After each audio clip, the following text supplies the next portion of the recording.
Hello, welcome to the Learn English Lab. Today we're going to get into something that's, well, it's happening constantly, all around us, often totally under the radar. That's right. We're talking about the hidden power of body language. Yeah, it's almost like this silent orchestra, isn't it, playing along with everything we say? Exactly. We put so much effort into choosing our words, but meanwhile, our bodies are broadcasting their own signals. And sometimes, honestly, those signals shout louder than anything we actually speak. That's the bit that always gets me. The idea that what we don't say out loud can actually communicate more. So our goal here in this deep dive is to sort of unpack that. We want to look at the why behind it, the psychology, the cultural twists, and also the how you can use this knowledge in your everyday life, work, home, everywhere. And just to give a sense of the scale here, Yeah. there's research, maybe you've heard it, suggesting that a massive chunk of how effective our communication is. It isn't just the words. Right, it's the nonverbal stuff, body language, tone of voice. The numbers thrown around can be pretty high, sometimes suggesting like over 90% is nonverbal in certain contexts. Wow. Now that specific percentage is debated, depends on the situation. Yeah. But the core idea holds, right? Nonverbals are hugely influential. They really are. It just hammers home how much information is flowing back and forth without a single word needing to be spoken. It makes you wonder what you're missing if you only listen to the words. And body language, it works on these two levels, doesn't it? There's the conscious stuff. Yeah, like deciding to give a firm handshake or pointing something out, deliberate actions. But then there's all the unconscious stuff, the fidgeting when you're nervous, maybe a tiny facial twitch, shifting your weight. Things that just happen. And that mix is what makes it so interesting. It can boost your message, make you seem authentic, Or it can totally give away feelings you were trying to keep hidden. Precisely. Yeah. So, okay, let's ground ourselves. When we say body language, what exactly are we talking about? Just so we're all on the same page. Good point. Basically, it's all the nonverbal signals we send. So yeah, facial expressions are a big one. Hand gestures. Posture, how you stand or sit, eye contact or lack thereof. Even the sound of your voice, not the words, but the tone, the speed, the pitch. That counts too, right? Absolutely. And tying back to that impact idea, some studies break it down, suggesting maybe 55% is pure body language, another 38% or so from tone, leaving only a small slice, maybe 7%, for the actual words in terms of conveying feelings and attitudes. Again, specific numbers aside, the point is clear. The unspoken stuff matters. A lot.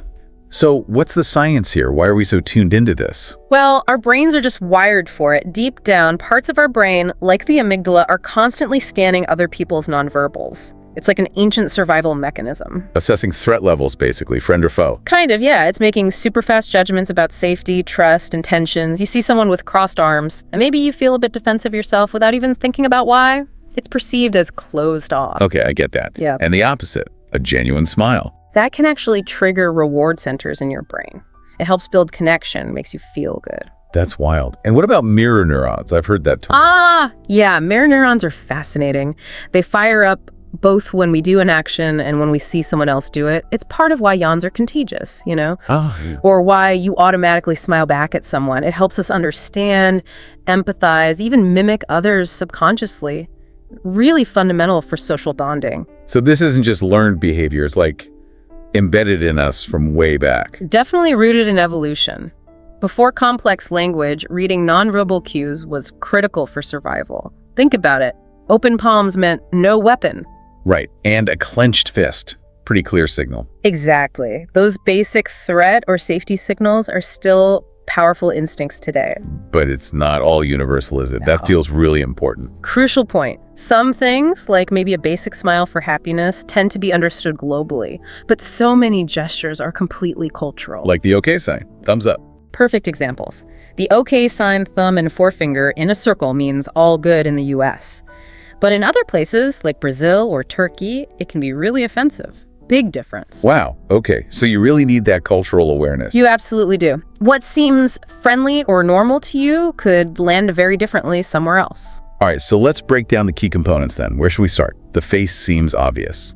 The face is incredibly expressive, yeah. Capable of showing so much, even really subtle stuff, like micro-expressions. Those super quick ones. Less than a second. Exactly. They flash across the face before someone can consciously control them. A flicker of anger, maybe, or disgust before they put on a neutral face. Hard to catch, but revealing. What specific facial features tell us things? Eyebrows. Eyebrows are great communicators. Raised high can mean surprise, maybe curiosity. Furrowed often signals confusion, worry, sometimes anger. And eyes, windows to the soul and all that. Well, direct eye contact usually reads as confidence, interest. Looking away. That's trickier. Could be shyness, discomfort. People jump to deception too quickly sometimes. Context matters. What about the mouth? A smile isn't always a genuine smile, right? Definitely not. A tight lip smile, one that doesn't involve the eyes crinkling at the corners, that can signal discomfort, maybe politeness masking something else. A big open smile that reaches the eyes feels much warmer, more genuine. Oh, wait, moving on from the face. Gestures. Our hands are always doing something. They are. Hand gestures add emphasis, illustrate what we're saying, but again, huge cultural variations. And using too many can be distracting. What are some common ones, like hand wringing? Classic anxiety signal, yeah. But purposeful gestures, like ticking off points on your fingers, they can actually improve clarity, make your message easier to follow. And how we hold ourselves. Our posture. Oh, posture speaks volumes. Standing tall, shoulders back generally signals confidence, being present. Slouching often comes across as disinterested, maybe insecure. Leaning in or leaning back? Leaning forward usually shows you're engaged, interested in what's being said. Leaning back can mean you're feeling relaxed, detached, or maybe even a bit skeptical. Depends on the rest of the picture. Right. And there's personal space, too. Proxemics, is that the term? That's the one. Proxemics. The distance we keep, it varies massively by culture, by relationship. In many Western cultures, maybe 18 inches to 4 feet for a casual chat. Getting too close can feel aggressive. Or maybe intimate, depending. Exactly, it's context dependent. But violating someone's personal space bubble usually makes them uncomfortable, fast. You need to respect those unspoken boundaries. And touch, haptics. Another powerful one, but highly sensitive, depends hugely on the relationship, the culture, the situation. A firm handshake in business, professional. A pat on the back between friends, Oh. supportive. Right. But unwanted touch absolutely crosses a line. Respecting boundaries here is critical. We should probably mention voice tone again, even if it's not strictly body language, paralanguage. Yeah, definitely worth including, because how you say something, your pitch, your speed, the rhythm, the volume, dramatically changes the message. It works hand in hand with your body language. So a calm, steady voice might suggest authority. Often, yes. Whereas speaking really fast, maybe in a higher pitch, can signal nervousness or excitement, even if your words are confident. It all intertwines. Okay, let's put this into practice. Where does this hidden power really show up? Professional settings, for instance. Job interviews must be a minefield. Oh, absolutely. In an interview, fidgeting constantly, avoiding eye contact, having a limp handshake, these things can seriously undermine you no matter how good your answers are. They just give off the wrong vibe. Totally. And for leaders, think about posture. An open, relaxed posture invites trust, makes you seem approachable, closed off, arms crossed, leaning back. That can create distance, make your team feel you're not really listening or engaged. I think I read somewhere about mirroring in interviews. Yes.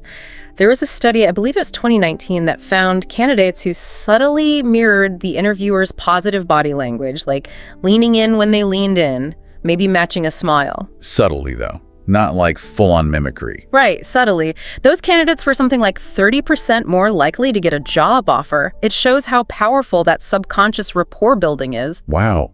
Okay, what about personal relationships? It feels like body language must be huge there. It's like the emotional glue, really. For couples, things like maintaining eye contact, comfortable physical closeness, turning towards each other, they strengthen the bond. And the opposite, during arguments. Oh, yeah. Negative cues fly, crossing your arms, turning away physically, eye rolling, heavy sighs. These can escalate tension so quickly, makes the other person feel shut out. So being attuned helps, noticing small things. Definitely. If you can notice your partner's jaw tightening, or maybe their breathing getting shallow, you might pick up on rising frustration before it explodes. Gives you a chance to de-escalate. And public speaking. You see great speakers using their whole bodies. For sure. The best speakers don't just stand there rigidly. Think about Martin Luther King Jr., or great TED talkers, or someone like Steve Jobs even. What did Jobs do specifically? He combined those minimalist slides with really confident posture, deliberate hand gestures, pacing the stage purposefully. He used his body to command attention and make his points stick. Open gestures, eye contact across the audience. It makes the message so much more engaging. That sounds like it would be useful in negotiations too, reading the other person. It's a definite strategic advantage. Mirroring, again, subtly, can build that rapport. Maintaining a calm, open posture yourself signals confidence, but not aggression. And can you spot if someone's maybe not being entirely straight with you? People look for that, yeah. Shifty eyes, maybe excessive blinking, touching the face a lot, sudden stiffness. These can be indicators of discomfort or stress, which might correlate with deception. But big caution here, none of these are foolproof lie detectors on their own. Right. So that whole lie to me idea of instantly spotting lies through micro-expressions. It's more complicated. Much more complicated. That show popularized the idea, but experts are wary. There's no single Pinocchio effect where one gesture guarantees someone is lying. Someone might fidget simply because they're nervous, not because they're deceiving you. Context is key, again. Always.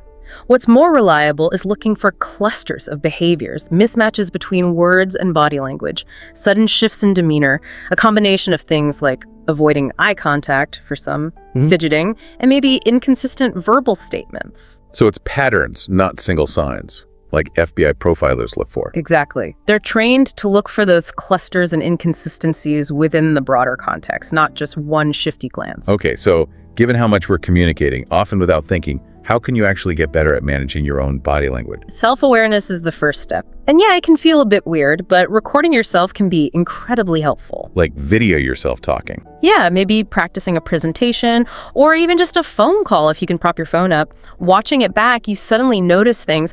Oh, I slouch a lot. Or, wow, I fiddle with my pen constantly. Okay, see it, then change it.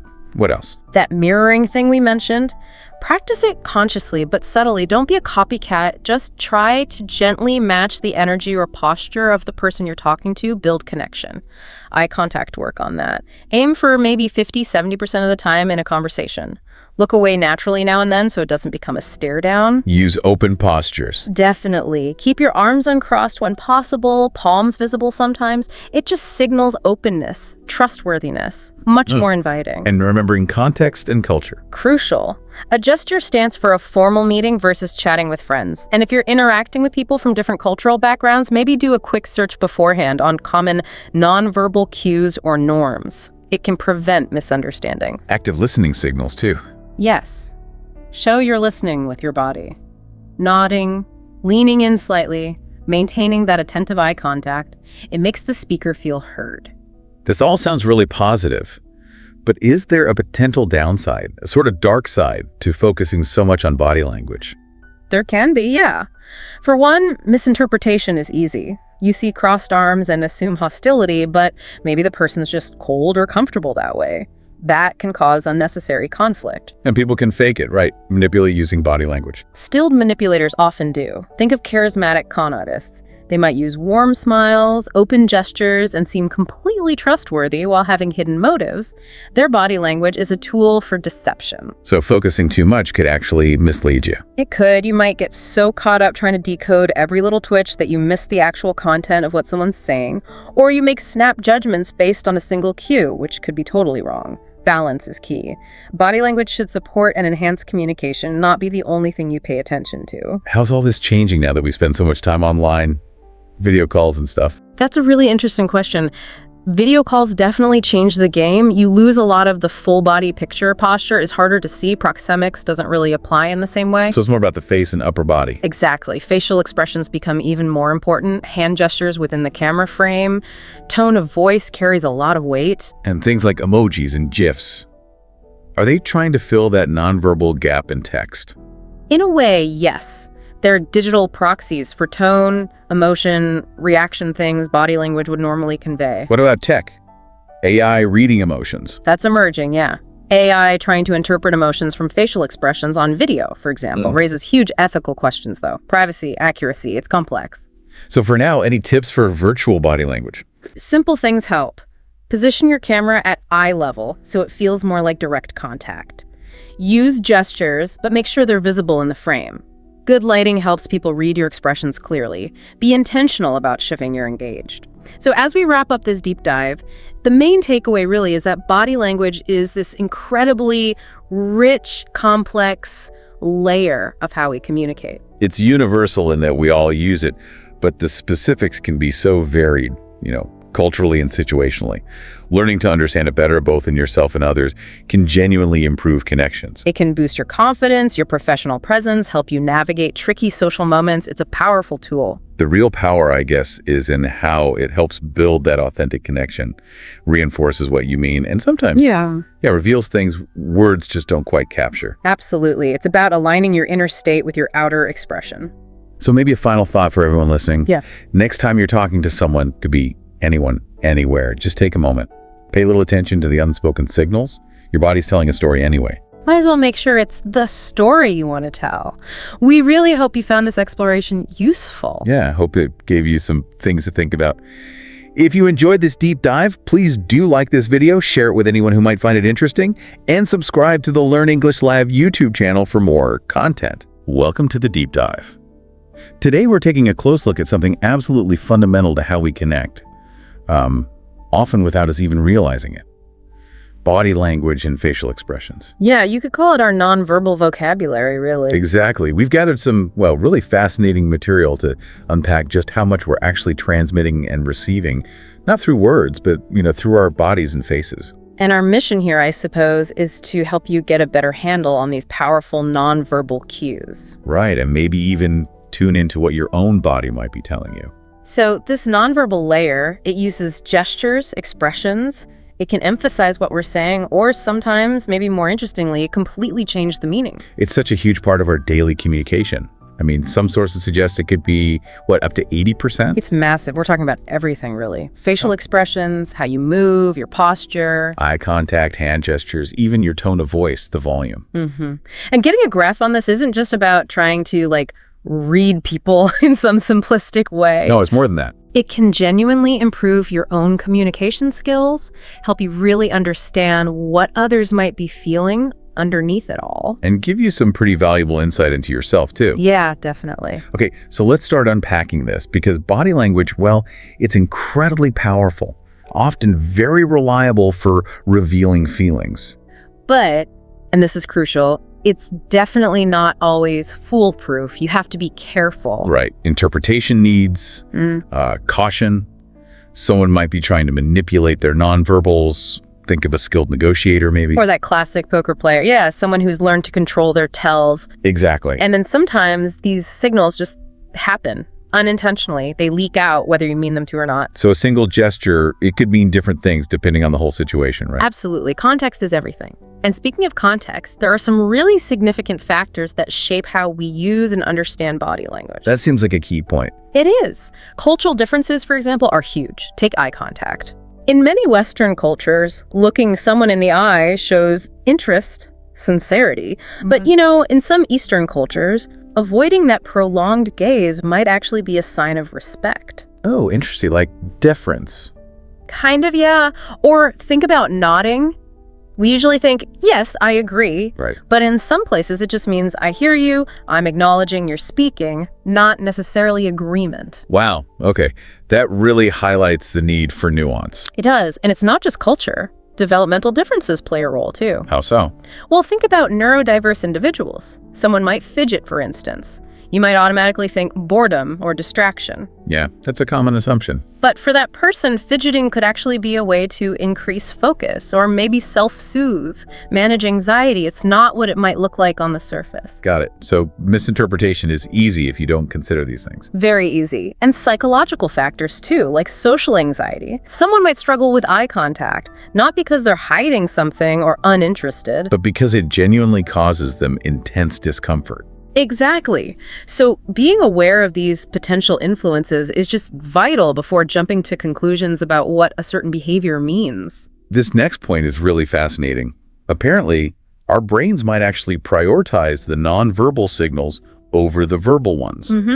If you get mixed messages like someone says, I'm fine, but their face looks pained or they're tense, your brain likely trusts the body's story more. That's the idea. It leans towards the nonverbal cues, which means really, to understand what's going on, you have to look at the whole picture. The words, all the different nonverbal signals happening at once. And the overall situation, the context, trying to just isolate one signal That's where mistakes happen. Okay, that makes sense. Yeah. So with that foundation, the need for nuance and context, let's maybe zero in on the face and eyes. Yeah. Arguably the most expressive part. Definitely. Facial expressions are often seen as the most universal form of body language. Like the core emotions, joy, anger, fear. Surprise, sadness, disgust. Yeah, those tend to be recognized pretty consistently across different cultures. And the face can show such a huge range, can it? Happiness, sadness, anger, surprise, disgust, fear, confusion, excitement, desire, even contempt. It's like a running commentary. It really is. And it's often true that your face kind of gives away how you truly feel, even if your words are saying something else. Think about smiles. Yes. Yeah. There's a big difference between a genuine smile, the Duchenne smile, they call it, and one that's maybe less sincere. How can you tell? A genuine Duchenne smile doesn't just involve the mouth corners turning up.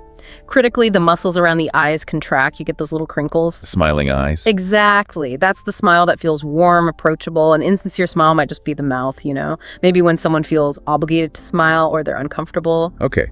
And then there are micro expressions. These sound intriguing. They are incredibly brief, involuntary facial flashes, like maybe only lasting 125th of a second. Well, that fast. Super fast. And because they're involuntary, not consciously controlled, they can sometimes reveal an emotion someone is actively trying to hide. A quick flicker of fear or anger. Fascinating. And the eyes themselves. Windows to the soul, as they say. They communicate so much. Eye gaze, for starters. Right. Direct contact usually means interest, attention. But too much can feel a bit intense, maybe even threatening. Yeah, you don't want to stare someone down. No. And averting your gaze can signal different things, maybe distraction, discomfort, maybe hesitation about revealing feelings. Looking down can sometimes seem unconfident, right? I read somewhere it might be better to look to the side if you break contact. That's a suggestion, yeah. And just noticing where someone's eyes naturally go, they often follow what actually interests them in the environment or conversation. What about blinking? Blinking patterns can tell you things too. Rapid blinking might suggest stress, discomfort, anxiety, worry. Or just thinking hard. Or working through a problem, exactly. It's often linked to emotional arousal. But, and this is important, you can't reliably link it to dishonesty. There's no simple liar's blink. Okay, good to know. So avoid that myth. Definitely. And on the other side, very infrequent blinking could mean someone's trying to consciously control their movements, maybe like that poker player again. Right, maintaining that steady gaze. Pupil size is another one, though it's subtle. Dilation, bigger pupils can suggest positive feelings, interest, attraction. Or just general arousal of the nervous system. Yeah, it can happen with strong emotions like anger or fear too. And contraction, smaller pupils might suggest dislike or negativity. And there are even smaller things, right? Like the space between the eyebrows. The glabella, yeah. It can tighten with concentration or frustration, or you might see a little nose wrinkle, a bunny nose with dislike. And lips. Lips pressed into a thin line can mean something's bothering someone. Or if they're really troubled or holding something back, they might even suck their lips inward. Okay, moving down the body then. Our hands, they're always doing something, aren't they? Incredibly active communicators. Yeah. Tapping fingers, for instance, often impatience, maybe nervousness. And steepling fingers. When people touch their fingertips together. That can be associated with authority, feeling in control, confidence. What about open hands, palms up? Often signals openness, like I have nothing to hide. Rubbing hands together can show excitement or anticipation. And touching the cheek? That often means someone's thinking, evaluating, maybe interested. Pulling on an earlobe? Could suggest trying to decide something, feeling a bit indecisive. Now, you mentioned earlier that some actions get misinterpreted, especially around lying. Yes, this is really important. Actions like rubbing your eyes, which could mean doubt, disbelief, or just being tired. Or touching or rubbing the nose. That's the classic one people think means lying. Right, but it's often wrongly linked. That, or covering the mouth, which can hide an emotion or disapproval, these are frequently just pacifying behaviors. Pacifying behaviors, meaning? Self-soothing actions. Things we do unconsciously when we feel stressed, uncomfortable, or uncertain to kind of calm ourselves down. So the key takeaway here is, don't assume nose touching means lying. Absolutely. The research is clear. These single actions are not reliable indicators of deception on their own. There's no Pinocchio effect. Relying on one cue like that is just asking for trouble. Got it. Okay, what about arms and legs? Crossed arms is a big one. The classic interpretation is defensive, closed off, maybe insecure. But there's more to it. There usually is. It can also just be a self-soothing thing, like giving yourself a hug, especially if you're feeling stressed. Like self-comfort. Exactly. And sometimes if someone's leaning back, looking relaxed, smiling, crossed arms in that context might actually signal confidence, feeling in control. So context again. Always. And arms can also be used maybe more consciously to create a bit of distance or protection. What about crossed legs? Well, crossing at the ankles might suggest holding something back. Crossing at the knee, especially if the top leg points away from the other person, could signal discomfort or maybe disinterest. And that figure 4 pose. Ankle on the opposite knee. Yeah, that one, especially if the leg is sticking out a bit, is often read as a sign of power, maybe dominance, feeling quite confident. Whereas open arms and legs generally suggest Confidence, approachability, being open to interaction. and all those little movements, tapping feet, jiggling legs. Usually betray some kind of inner state, nervousness, restlessness, boredom, maybe frustration. Constant shifting from foot to foot, too. And apparently, even the direction our feet are pointing matters. Subtly, yes. If someone's feet are angled towards the door while they're talking to you, it might unconsciously signal they want to leave the conversation. If they're pointed towards you, they're likely engaged. What about hands on hips? Can be a bit ambiguous. It might mean I'm ready, I'm in control. Or it could come across as aggressive, territorial. But if the thumbs point forward Some suggest that makes it more about inquisitiveness, like, okay, what's going on here? and hands clasped behind the back. Could be anger, apprehension, frustration, or sometimes just boredom or trying to appear calm when anxious. Again, you need the whole picture. Posture too, right? How we hold ourselves says a lot. A huge amount. Yeah. About our feelings, even perceived personality traits like confidence or maybe submissiveness. Like sitting up straight suggests focus. Whereas being hunched over might communicate boredom or indifference. Leaning back could signal disinterest, but leaning in. Shows interest, excitement. Definitely. Standing tall often conveys confidence, eagerness. Resting your head in one hand might mean you're thinking.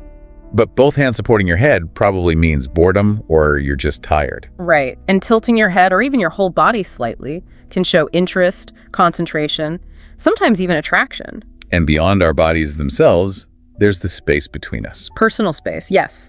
Proxemics. The distance we naturally keep sends signals about our relationship and comfort level. Didn't someone categorize these distances? Yes, anthropologist Edward T. Hall laid out 4 main levels. There's intimate distance, very close, like 6 to 18 inches. For hugging, whispering, very close relationships. Okay. Then personal distance, maybe 1.5 to 4 feet, usually for family, close friends. How close you stand within that range often reflects the intimacy. Makes sense. Social distance comes next, about 4 to 12 feet. This is more for acquaintances, formal interactions. You keep more distance if you don't know someone well. And the furthest. Public distance, 12, 25 feet, or even more. Think public speaking, addressing a large group. And like everything else, this varies by culture, right? Heavily. People from some Latin American or Middle Eastern cultures might stand much closer than, say, people from North America or Northern Europe generally feel comfortable with. So stepping towards someone or backing away. Or even putting up a hand to create a barrier. Those are clear signals about wanting more or less closeness. So putting this all together, it really hammers home that body language is complex. You can't just look at one thing in isolation. No, definitely not. You have to combine the verbal stuff, all the different nonverbal cues you're seeing, and the overall situation. Nonverbals alone just don't give you the full story. There was a really compelling example of this. Something about an FBI agent. Ah, yes, that's a great illustration. The agent wasn't looking for typical lying cues. He was assessing the whole picture, everything the person was transmitting relative to the situation. And he spotted a potential spy based on flowers. Believe it or not, yes. How the person carried flowers leaving a shop. They held them by the stems with the blooms pointing down. Which is unusual. In the US, yes. It's apparently a more common way to carry them in parts of Eastern Europe. It was a tiny, subtle detail, but it was an anomaly for that person in that context. And that tiny clue led somewhere. It did. It wasn't proof of anything on its own, but it prompted further investigation that eventually led to a confession about espionage, not about flowers. Wow. So that FBI approach, it's about observing the transmission, looking for shifts from baseline behavior, noticing tiny details. Like blink rate, how someone walks, yeah. Not relying on those popular myths like nose touching equals lying. It really underscores that we're always sending out nonverbal signals, aren't we? Intentionally or not. Constantly. How we groom ourselves, our clothes, our posture, those little shifts in position. It's all part of the communication stream. So how can we, get better at noticing and understanding all this, both in others and in ourselves? Any practical tips? Well, first off, just consciously pay attention. Start observing others' cues, but also become more aware of your own. Like, do you tend to look at the floor when you feel unsure? Notice that. And if you see something ambiguous like clenched fists, Instead of assuming anger, maybe it's better to just ask gently, how are you feeling, if the situation allows? Don't jump to conclusions. consider their usual baseline behavior too, right? Changes are often more significant. That's a really good point. A shift from someone's typical pattern can be quite telling. And eye contact. Aim for appropriate eye contact. It helps you pick up cues, shows you're engaged, but find that balance. Don't stare intensely. Crucially, don't forget to actually listen to the words too. Yes. Don't get so obsessed with decoding body language that you miss the verbal message. They work together. And always, always remember those variables. Culture, development, psychology, they all influence things. Absolutely. What looks like one thing might stem from something completely different. We can also think about using our own body language more intentionally. For sure. Things like maintaining an open posture, using appropriate eye contact, offering genuine smiles that can help convey interest, friendliness, finding balance, like with a handshake firm but not crushing. Developing emotional intelligence seems key here too. Understanding your own feelings. Helps you sense how others might be perceiving you and helps you notice what your own body might be telling you. Maybe that tight jaw or slumped posture is a sign of stress you hadn't fully acknowledged. And interestingly, just standing or sitting up straight can actually boost your mood. Research suggests it can have a positive impact on mood and self-esteem, especially helpful when dealing with stress. So this deep dive really shows body language is this incredibly rich, complex, constantly operating layer of communication. It's always there, beneath the words, a continuous flow of signals. And observing it thoughtfully, within context, combined with the verbal stuff, it can offer some really powerful insights. Into ourselves and into others, definitely. So here's a final thought for you to maybe mull over as you about your day. Knowing that we are all constantly transmitting this nonverbal information, consciously or not, how does that awareness change the way you observe the interactions happening all around you? It certainly gives you a lot more to notice, doesn't it? It really does. Well, that's all the time we have for this deep dive. We hope you found it insightful. If you enjoyed this discussion, please consider liking this video, sharing it with others who might find it useful, and subscribing to the Learn English Lab channel for more explorations like this one. Thanks for tuning in.